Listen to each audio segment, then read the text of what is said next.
Bayangkan tahun 1930-an. Kampung Melayu masih sunyi. Hanya bunyi angin, ayam berkokok, dan cahaya lantern yang kuning temaram. Di situ berdiri wanita Melayu zaman dahulu. Bukan sekadar cantik dengan sanggul dan selendang, tapi penuh kekuatan yang tak ramai tahu. Mereka bangun sebelum subuh, memasak, menenun, mendidik anak, menjaga suami, sambil tetap tersenyum di balik adat yang ketat. Tiada elektrik, tiada telefon, tapi rumah mereka penuh keberkatan, rezeki dan kasih sayang yang tak pernah putus. Ini adalah cerita tentang tulang belakang keluarga Melayu. Ini adalah warisan wanita Melayu zaman dahulu yang masih relevan hingga hari ini. Bab 1.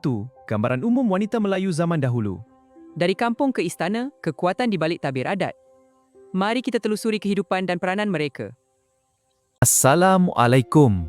Selamat datang ke dokumentari kita, Wanita Melayu Zaman Dahulu. Bayangkan, tahun 1800-an hingga awal 1950-an. Kampung Melayu masih penuh dengan rumah panggung kayu, bunyi ayam berkokok pagi, dan bau asap dapur dari tungku. Di situlah wanita Melayu berdiri, bukan sekadar cantik dengan sanggul dan kain batik, tapi mereka adalah tulang belakang rumah tangga, keluarga, bahkan masyarakat. Dari catatan sejarah dan cerita rakyat, wanita Melayu zaman dulu bukan jenis yang lemah.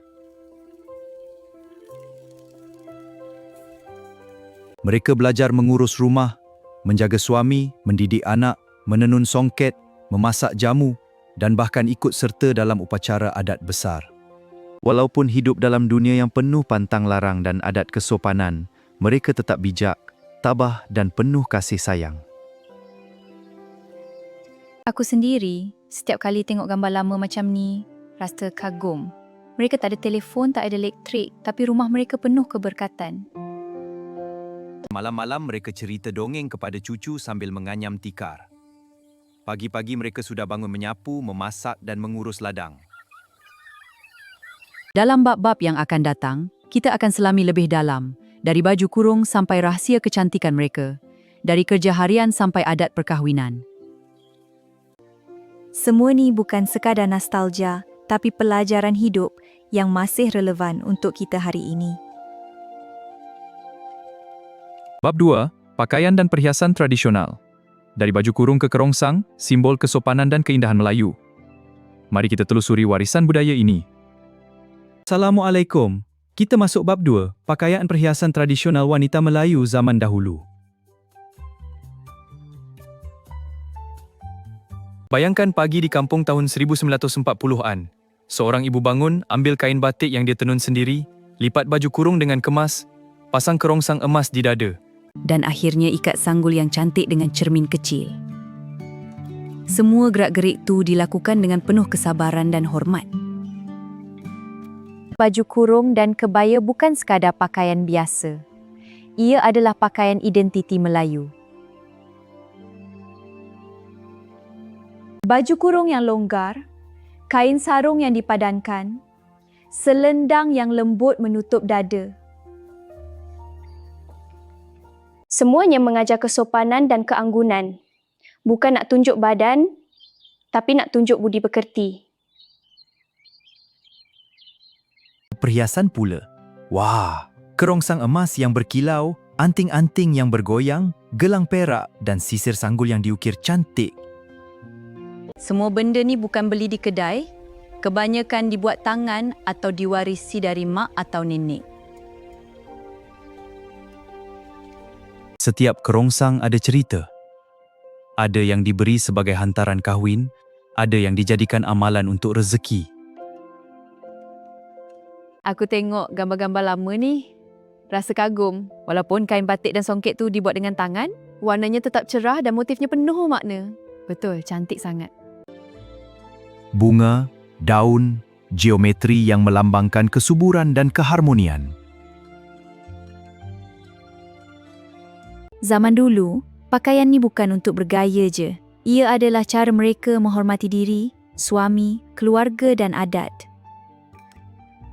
Malam hari, selendang tu boleh jadi selimut tambahan. Betul, senang je lipat. Pagi hari, baju kurung tu jadi uniform kerja rumah. Comel dan selesa untuk gerak. Ya, praktis untuk semua kerja. Dalam bab ini, kita tengok betapa indahnya seni pakaian Melayu yang masih kita pakai sampai hari ini. Jom kita selami lebih dalam. Wallahualam. Bab 3. Peranan sebagai isteri, ibu dan penjaga rumah. Tulang belakang keluarga, penjaga keberkatan rumah tangga. Assalamualaikum. Kita masuk bab 3, peranan sebagai isteri, ibu dan penjaga rumah. Ini adalah bahagian yang paling dekat dengan hati aku. Bayangkan seorang wanita Melayu zaman dulu. Pagi buta dia sudah bangun, masak nasi untuk suami anak ke ladang, Kak, ni jaga adik ya. Ya, Mak. susukan anak kecil, kemudian mengurus rumah panggung yang besar tu seorang diri. Tiada pembantu, tiada mesin basuh, tiada penghawa dingin. Semua dilakukan dengan tangan dan hati yang penuh kasih sayang. Mari tolong, Mak. Ya? Mak. Bagus anak mak. Sebagai isteri, dia adalah pendamping setia. Bukan sekadar memasak dan membersihkan, tapi memberi semangat kepada suami, mendengar masalahnya dan menjaga nama baik keluarga. Adat Melayu ajar dia untuk taat suami, tapi taat yang penuh hikmah, bukan taat buta. Sebagai ibu, dia adalah sekolah pertama anak-anak. Malam hari, selepas kerja rumah siap, dia duduk di tikar, cerita dongeng nenek moyang, ajar anak baca Al-Quran, ajar sopan santun, ajar menghormati orang tua. Anak-anak diajar dari kecil untuk tolong kerja rumah. Anak perempuan belajar menenun, anak lelaki belajar memancing. Sebagai penjaga rumah, dia adalah raja di dapur. Dia yang tahu bila nak tanam pokok ubat di halaman, bila nak letak garam di pintu untuk tolak sial, bila nak simpan duit rezeki suami supaya tak habis kejap. Rumah panggung yang dia jaga bukan sekadar tempat berteduh. Ia adalah benteng keberkatan. Aku tengok gambar-gambar lama ni, rasa takjub. Walaupun hidup susah, mereka tetap tabah. Suami balik dari ladang, dia sudah sedia air minum dan makanan. Anak demam, dia urut dengan minyak kayu putih sambil berdoa. Dengan minyak kayu putih ini, reda demamnya, ya Allah. Malam hujan lebat, dia pastikan atap tak bocor. Alhamdulillah, atapnya masih kukuh. Peranan ini bukan mudah, tapi mereka lakukan dengan penuh cinta. Itulah sebabnya rumah Melayu zaman dulu penuh kehangatan walaupun tiada elektrik. Dalam bab ini, kita akan lihat betapa hebatnya wanita Melayu sebagai tulang belakang keluarga. Jom kita teruskan. Wallahu alam. Bab 4. Rahsia kecantikan dan petua penjagaan diri. Dari minyak kelapa ke bedak sejuk, kecantikan yang datang dari alam. Pelajari cara menjaga diri dengan bahan semula jadi. Assalamualaikum. Kita masuk bab 4, rahsia kecantikan dan petua penjagaan diri wanita Melayu zaman dahulu. Ini salah satu bab yang paling aku suka sebab ramai yang ingat kecantikan zaman dulu tu hanya sanggul dan baju kurung je. Padahal, rahsianya jauh lebih dalam. Bayangkan seorang gadis Melayu tahun 1930-an. Pagi-pagi dia bangun, ambil minyak kelapa yang dia buat sendiri, urut rambut panjangnya sampai ke hujung. Malam sebelum tidur, dia sapu bedak sejuk campur kunyit dan santan ke muka supaya kulit cerah dan licin. Semua ni bukan beli di kedai, semua dari dapur dan kebun belakang rumah.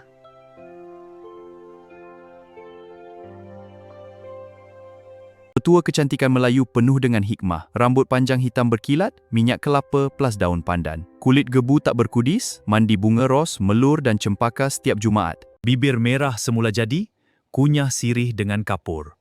Bahkan bau badan yang wangi sepanjang hari itu dah datang dari ramuan herba yang direbus dan diminum. Aku sendiri pernah cuba beberapa petua ni. Lepas pakai minyak kelapa secara konsisten, rambut aku memang lain. Zaman dulu tak ada skincare berlabel mahal. Mereka bergantung pada alam. Memang betul, dulu orang pakai bahan semula jadi. Tiada UV protection, mereka pakai daun pisang atau tudung selendang tebal. Tiada serum vitamin C, kunyit mentah plus madu sudah cukup. Semua petua ni diajar dari mak kepada anak, dari nenek kepada cucu. Yang paling cantik. Mereka tak kejar kecantikan sempurna.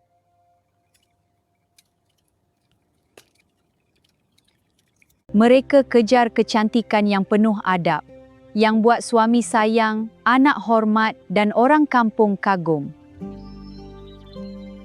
Dalam bab ini, kita tengok betapa bijaknya wanita Melayu zaman dulu menjaga diri tanpa bergantung pada barang moden. Jom kita selami rahsia-rahsia yang masih relevan hingga hari ini. Wallahu alam. Bab 5. Kerja harian dan sumbangan ekonomi. Dari ladang ke pasar, tulang belakang ekonomi keluarga Melayu. Melalui kerja keras, mereka membina masa depan yang lebih baik. Assalamualaikum. Kita masuk bab 5, kerja harian dan sumbangan ekonomi wanita Melayu zaman dahulu. Ini bahagian yang buat aku paling kagum. Ramai yang ingat wanita zaman dulu hanya duduk rumah je. Padahal, mereka adalah enjin ekonomi keluarga dan kampung. Bayangkan pagi-pagi buta, sebelum ayam berkokok, dia sudah turun ke sawah.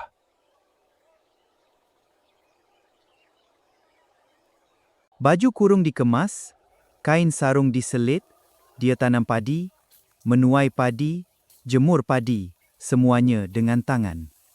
Lepas tu balik rumah, masak untuk suami dan anak, kemudian tenun songket atau anyam tikar untuk dijual di pasar. Kerja harian dia bukan main-main. Pagi, ke ladang atau kebun getah. Tengah hari, memasak, mengurus anak, membersihkan rumah panggung. Petang, ke pasar jual ikan kering, kuih tradisional atau kain batik yang dia tenun sendiri. Malam, menganyam tikar atau sulam bantal peluk sambil cerita dongeng kepada anak. Sumbangan ekonomi dia sangat besar.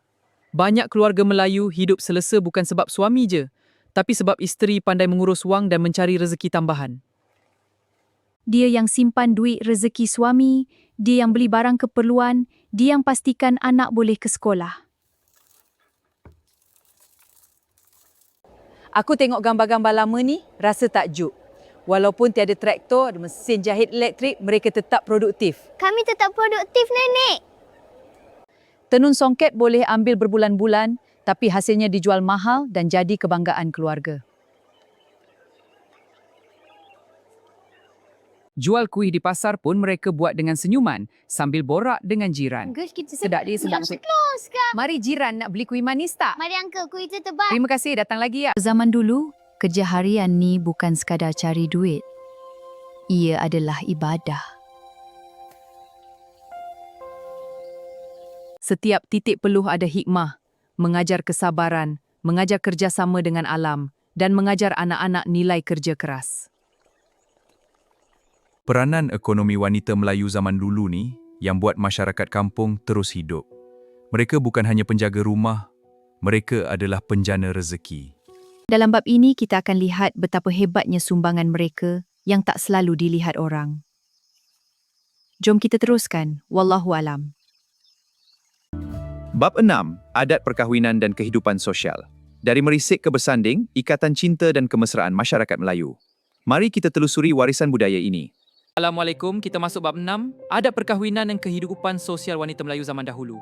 Ini bahagian yang paling meriah dan penuh emosi. Bayangkan kampung Melayu tahun 1940-an. Bila ada berita anak datin nak kahwin, seluruh kampung bergegar. Prosesnya panjang dan penuh adat. Mulanya merisik, wakil keluarga lelaki datang dengan sopan, bawa sirih pinang, tanya hal anak gadis. Selamat datang, ada apa kami boleh bantu? Kami datang merisik hal anak gadis tuan rumah. Baiklah, mari kita bincang. Kalau setuju, masuk bertunang. Hantaran dibawa, cincin ditukar dan gadis tu mula dipanggil tunang. Kemuncaknya majlis kahwin. Bersanding di pelamin yang dihias dengan kain songket, bunga rampai dan pelita. Pengantin perempuan pakai baju kurung songket, penuh kerongsang emas. Rambut disanggul cantik, muka dibedak sejuk. Suami pula pakai baju Melayu dengan samping. Mereka duduk bersanding berjam-jam, senyum manis, sambil tetamu datang memberi salam dan angpau. Kenduri pula wah. Seluruh jiran tolong gotong royong. Ada yang masak, ada yang jemur kuih, ada yang pasang kemah. Wanita Melayu jadi ketua dapur. Mereka yang pastikan makanan cukup, tetamu puas dan majlis berjalan lancar. Kehidupan sosial pun tak kurang meriah. Kenduri arwah, kenduri khatam Quran, majlis berbuka puasa, bahkan gotong royong membersihkan masjid, semua ada wanita di tengah-tengah.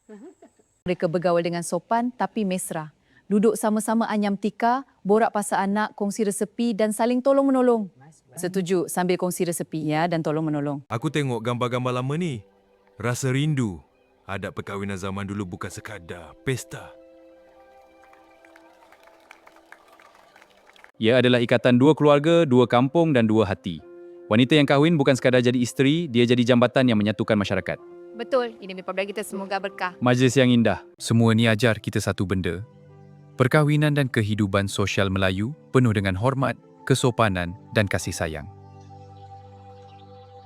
Tak ada drama, tak ada tunjuk kuasa, semuanya halus, indah dan penuh hikmah. Dalam bab ini kita akan lihat betapa indahnya adat yang masih ramai amalkan sampai hari ini. Jom kita teruskan. Wallahu alam. Bab 7. Ilmu, adat kesopanan dan pendidikan wanita. Dari mengaji Quran ke sopan santun, ilmu yang membentuk jiwa dan budi. Assalamualaikum. Kita masuk bab 7, ilmu, adat kesopanan dan pendidikan wanita. Ini bab yang paling dekat dengan jiwa aku. Zaman dulu, wanita Melayu tak semuanya pergi sekolah formal. Tapi ilmu mereka tak kurang hebat. Pagi-pagi mereka mengaji Quran di surau kampung, belajar bacaan tajwid dari ustazah atau nenek sendiri. Baik, mari kita baca surah Al-Fatihah dengan tajwid yang betul. Ikut nenek sebut. Petang pula, mereka duduk di tika, belajar adat kesopanan, cara bercakap dengan orang tua, cara melayan tetamu, cara menjaga nama baik keluarga. Adat kesopanan ni diajar dari kecil. Jangan angkat suara depan orang tua. Jalan yang sopan, pandang ke bawah sikit. Kalau bagi salam, senyum manis. Semua benda kecil ni dibentuk supaya wanita Melayu jadi contoh yang baik. Bukan sekadar cantik luar, tapi cantik dalam. Pendidikan mereka datang dari pelbagai sumber. Ada yang belajar tenun songket dari mak, belajar masak jamu dari nenek, belajar urut bayi dari bidan kampung. Ilmu ni tak ada sijil, tapi diwarisi turun-temurun.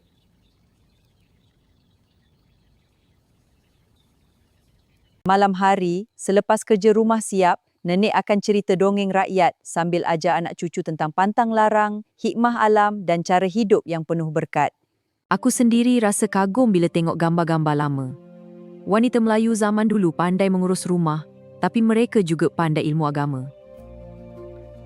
Ramai yang hafal surah-surah panjang, tahu doa-doa harian dan faham betul apa maksud sabar dan syukur. Ilmu ni yang buat mereka tabah menghadapi susah payah hidup di kampung. Pendidikan wanita Melayu zaman dulu bukan tentang ijazah. Ia tentang membentuk akhlak, membentuk jiwa dan membentuk generasi yang baik. Sebab tu, anak-anak mereka pun jadi orang yang hormat orang tua, sayang keluarga dan tahu adat. Dalam bab ini, kita akan lihat betapa pentingnya ilmu dan kesopanan yang diajar nenek moyang kita. Ilmu yang tak pernah lapuk walau zaman berubah. Jom kita teruskan. Wallahualam. Bab 8. Kesimpulan dan warisan abadi. Wanita Melayu zaman dahulu, keindahan yang tak lekang zaman. Mari kita hayati warisan ini, yang terus memberi inspirasi hingga kini. Assalamualaikum. Kita sudah sampai di bab 8. Kesimpulan dan warisan abadi. Bayangkan wanita Melayu zaman dahulu. Mereka bukan sekadar cantik dengan baju kurung songket dan kerongsang emas. Mereka juga kuat dan rajin bekerja bersama dalam kehidupan desa yang sederhana. Mereka adalah tulang belakang rumah tangga, penjaga adat, guru ilmu, dan jambatan yang menyatukan keluarga serta masyarakat. Dari pagi masak di tungku, bawa timba air, menenun songket, menjaga suami dan anak, sampai malam mengaji Quran dan mengajar adab pada cucu. Semuanya dilakukan dengan penuh kasih, sabar dan hikmah. Perkahwinan mereka penuh adat yang indah. Kehidupan sosial mereka penuh gotong royong dan ilmu mereka diwarisi tanpa sijil tapi penuh berkat. Semua yang kita cerita ni bukan sekadar sejarah lama. Ia adalah darah yang masih mengalir dalam setiap wanita Melayu hari ini. Betul ke nenek? Aku sendiri setiap kali tengok gambar-gambar lama ni, rasa terharu. Betapa hebatnya nenek moyang kita. Mereka hidup susah, tapi hati mereka kaya dengan budi. Mereka tak ada handphone, tak ada Instagram, tapi nama baik dan sopan santun mereka jadi warisan yang paling berharga. Jadi apa yang kita boleh ambil hari ini? kita boleh pakai baju kurung dengan bangga, tapi lebih penting, kita boleh hidupkan semula adab, kesopanan, kesabaran dan kasih sayang yang mereka ajar. Kita boleh jaga rumah tangga dengan penuh hikmah, tolong-menolong sesama jiran dan wariskan ilmu agama serta adat pada generasi muda. Wanita Melayu zaman dahulu bukan hanya cantik di luar. Mereka cantik di dalam, jiwa yang bersih, hati yang tawaduk dan akhlak yang mulia. Dokumentari kecil ni cuma satu cara aku nak ingatkan kita semua. Jangan biarkan warisan ini hilang di telan zaman. Mari kita hidupkan semula. Dalam rumah kita, dalam keluarga kita, dalam hati kita. Terima kasih kerana menonton sampai habis. Kalau ada hikmah yang kau ambil dari video ni, tolong share dengan kawan-kawan dan keluarga. Semoga Allah berkati kita semua dengan akhlak dan budi seperti wanita Melayu zaman dahulu. Wallahu a'lam. Assalamualaikum warahmatullahi wabarakatuh.